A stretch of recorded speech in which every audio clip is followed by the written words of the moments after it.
నాటకాలాడి రాష్ట్రమంతా మత విద్వేషాలు సృష్టించాలని ఒక పెద్ద నాటకాన్ని క్రియేట్ చేశారు.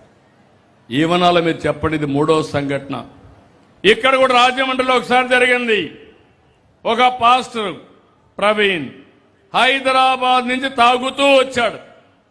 కడాన రాజమండ్రి కవతల ఒక యాక్సిడెంట్ అయి చనిపోయాడు.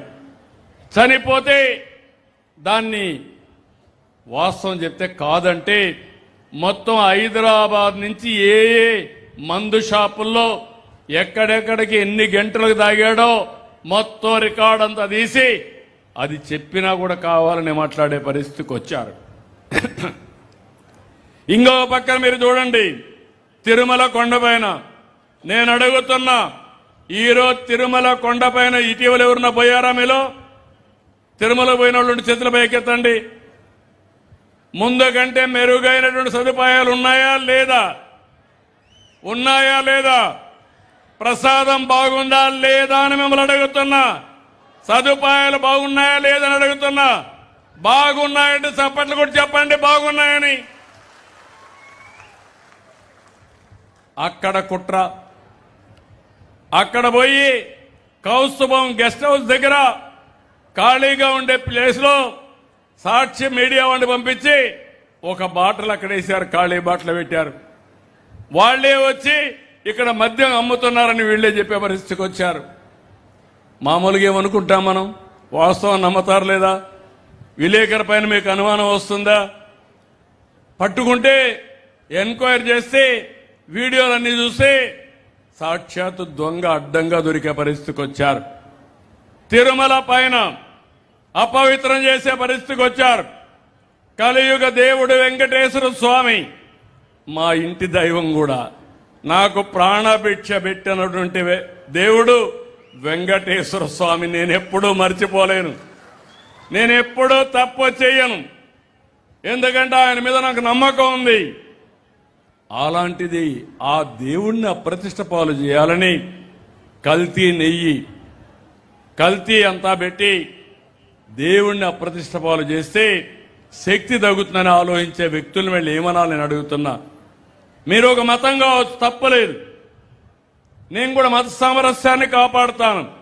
కానీ హిందూ దేవాలయాలపైన దాడి చేయడం ఎలాంటి సబబో మీరే గుర్తుపెట్టుకోవాలి. అధికారం లేకపోతే ఇలాంటి వాళ్ళని ఎక్కడ రానియకుండా చేయొచ్చు. అధికారాన్ని అడ్డం పెట్టుకుని సాక్షాత్తు హిందూ దేవాలయాలపైన దాడులు చేయడం మంచిది కాదు. అపవిత్రం చేయడం అంతకంటే మంచిది కాదు. నేను అన్ని దిక్కల్లో వీళ్ళ పట్టుకోవడానికి ఇప్పుడు సీసీటీవీ కెమెరాలు పెట్టాను. ఎవడైనా తోక తిప్పితే ఇమ్మీడియట్ గా సీసీటీవీ కెమెరా ద్వారా నేరుగా పట్టుకొని మీకప్ప చెప్తా. ఎవరిని వదిలిపెట్టని మరొకసారి మీకు హామీ ఇస్తున్నా. మొన్ననే దస్తగిరిన ఒక వ్యక్తి కడపలో వాళ్ళ సొంత పార్టీ కార్యకర్త వ్యవహారం ఏంటంటే అక్రమ సొమ్ము పంపకాలు, అన్ని దందాలు చేశారు, డబ్బులు సంపాదించారు. అక్కడ వీళ్ళ మేనమామ ఉన్నాడు, ఆయన ఫాలోయర్ ఒక ఆయన ఉన్నాడు, డిప్యూటీ మేయర్ కడపలో. అందరూ కలిసి ఆ డబ్బులు ఇవ్వలేదని అతను చంపేశారు. చంపేసి దండ వీరేశారు. దండేసి తెలుగుదేశం చంపేసిందని మా మీద పెట్టేశారు. ఇమ్మీడియట్ ఎంక్వైరీ చేపిస్తే అడ్డంగా దొరికాడు. అంటే మీరందరూ గుర్తుపెట్టుకోవాల్సింది, నిన్న కూడా ఒకటి చూశారు, నంద్యాల రాజశేఖర్ రెడ్డి విగ్రహం. రాజశేఖర్ రెడ్డి విగ్రహం పైన దాడి చేసింది వీళ్ళ కార్యకర్త. దాన్ని సపోర్ట్ చేసిన నాయకుడు వీళ్ళ నాయకుడు. కడాన దాన్ని కూడా తెలుగుదేశం పార్టీని చెప్పబోతే అడ్డంగా పట్టుకున్నాం. 20 నిమిషాల్లో పట్టుకున్నాం. ఇప్పుడు పట్టుకుంటే ఇప్పుడు మీరు చూస్తే పేపర్లో కూడా ఇలా సాక్షి ఉంది కదా, వచ్చిందా ఈరోజు? అది వేరే పేపర్లో వచ్చాయా లేదా? ఎందుకు సాక్షి పేపర్లో రాలేదని అడుగుతున్నా. అంటే మీ నాన్న విగ్రహాన్ని విధ్వంసం చేస్తే నువ్వు నీ పేపర్లో వేయవు. ఎందుకు?